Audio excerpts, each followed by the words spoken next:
Hello, everyone. This is the first of many vocabulary packets that we will be doing in our English class this year. So I wanted to get us started out together so that I can model kind of how I'm expecting things to be done. And that way there's no questions for you when you're going through these assignments and completing them. So this is our first one. I have everything in Google Slides so that you can write on the document. And with that comes a little bit of trickiness, like, oh man, it's too small. So what I'm going to do is I can either go to the view and look at the zoom here, or I can use the magnifying glass and the little arrow next to the magnifying glass, and let's say 100%. So now that gets me big enough where I can read the words.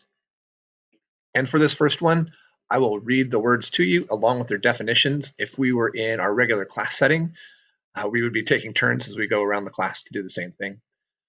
So, as it says, study the definition of the words and then do the exercises that follow. So, the first word is affection, which is a fond or tender feeling. Affectionate is another form of that word, and it is an adjective meaning gentle and loving. Our next word is appeal. And appeal is to make an earnest or really honest request or to ask. So 3 students appealed for more time to finish the work. I'm going to pause just for a second, and if it makes it easier to read, I'm going to put this in present mode to make it larger for you. You can do this in present mode as well at home, but in order to write in it, you'll have to go back into the regular editing mode or the standard mode that I just did. So appeal is to make an earnest request or to ask. I'm going to see if this helps at all. The second definition is to be of interest or to be attractive to. Another definition, as a noun, it is an earnest request for help. And then the second definition as a noun is the power to attract or be of interest. Neither the asparagus and onions nor the meatloaf had much appeal, unlike banana, which does have appeal. Clasp, to grasp or hold tightly. As a verb, as a noun, it can mean a strong grasp or hold. And then the second definition is something such as a hook or fastener that holds 2 parts together. Our fourth word is conspicuous, which is easily or plainly seen. Next is contribute, and the verb form is to give along with others who are giving, or to have a part in bringing about.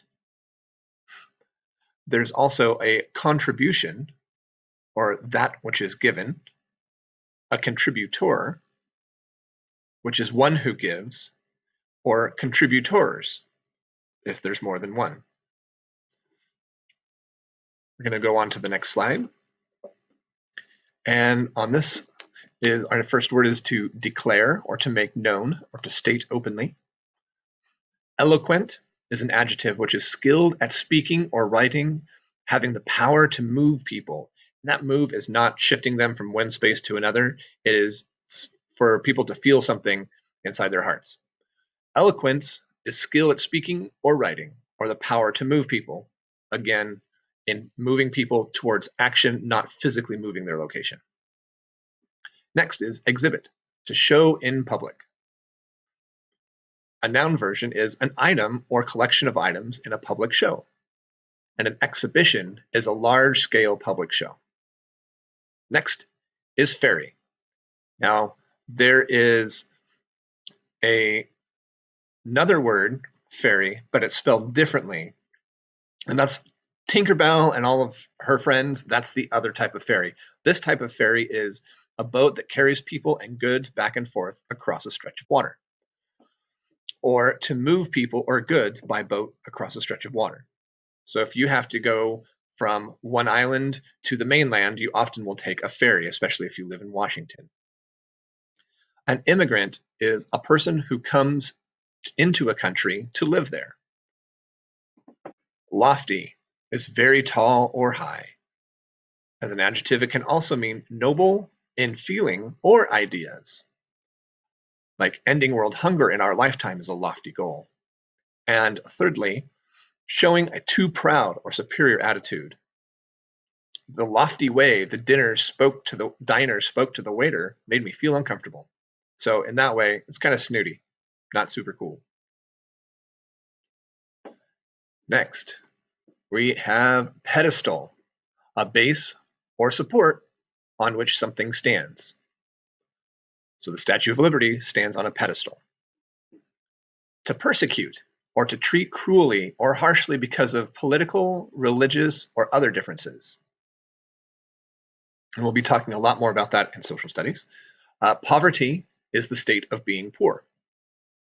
And finally, unveil. It is to remove a covering from. So if I need to remove a covering from, I'm unveiling something. To make known or reveal for the first time. And that is our word list. Next, we're going to move on to how to complete the finding meaning section. So the first thing I have to do is exit out of presentation mode. And I'm also going to take my focus mouse off so it makes it easier for all of us to see. And I'm going to scroll down to this section. And the instructions say, choose 2 phrases to form a sentence that correctly uses a word from word list 1. So all these words that we have up above here are the words that you're going to use. If I can get on the right page. And so I'm going to find 2 halves that make sense together. And to clasp someone is it to let that person go free? That doesn't make sense. To clasp someone is to treat that person badly? That doesn't make sense either. I know that to clasp would begin a sentence because it has a capital letter. And since none of those work, I have to go to this one, which also has a capital letter. So to persecute someone is to let that person go free, right? Wrong. To persecute someone is to treat that person badly. So then, here in the text box, it's a little crooked. If you want to straighten yours up, I made a copy for each of you. And you can just click in the text box, double click, and if it doesn't matter if it's perfectly on the line or not, and I will write my nice complete sentence with proper spelling and punctuation because we're on a computer and it's just copying. So to persecute someone is to let that person go free. Boom. I have done it. I have finished my first sentence in my vocabulary packet. I can do it. I know you can do it too. So the next one is maybe if something is lofty. If something is lofty, is it hidden from view? No. Or does it have the power to attract? Not really. However, if something has appeal, it does have the power to attract. So that is what I'm going to be writing in here. So I'm going to double click in the text box and I am copying exactly down the words that I see here. If something has appeal, comma, because there is a comma right there, I'm going to add it here. It has the power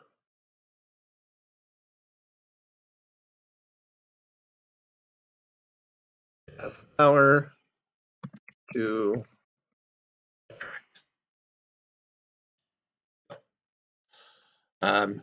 that's how you do those. Move this off here. And each of you has a copy, so you don't have to worry about anything else like that.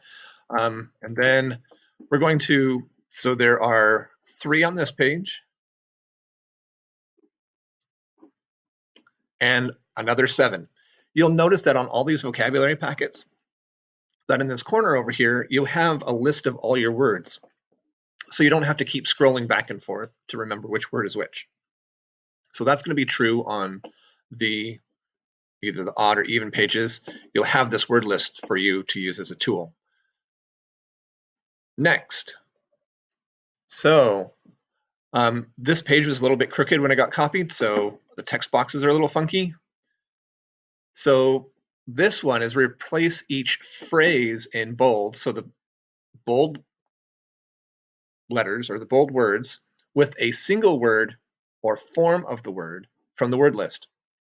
So instead of us saying my parents were people who came to live in this country from Mexico, I'm going to put a single word in here.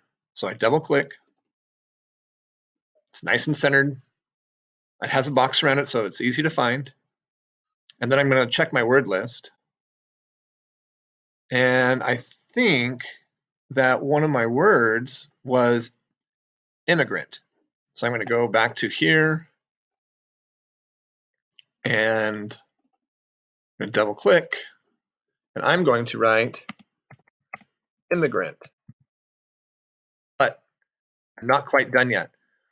In here in the sentence, it talks about my parents. So there's more than one. And if we have more than one parent, we need more than one immigrant. So we're going to add the S to that. So we have a new sentence which reads, my parents were immigrants from Mexico.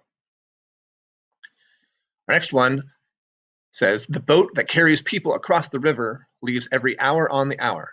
That is a lot to say. I'm super into efficiency and getting things done in a very efficient manner. So we can make this efficient by double clicking in here and using the word from our word list, which we know is not Tinkerbell and her friends. It's the other type, which is spelt Ferrry. So our new sentence reads, the ferry leaves every hour on the hour. Okay, these are the first two parts we're doing this week. We have 3 more parts to go that we'll get in the coming weeks. If you have any questions, please let me know on Google Classroom or on email. Thank you very much, and we'll see you on Wednesday, if not before.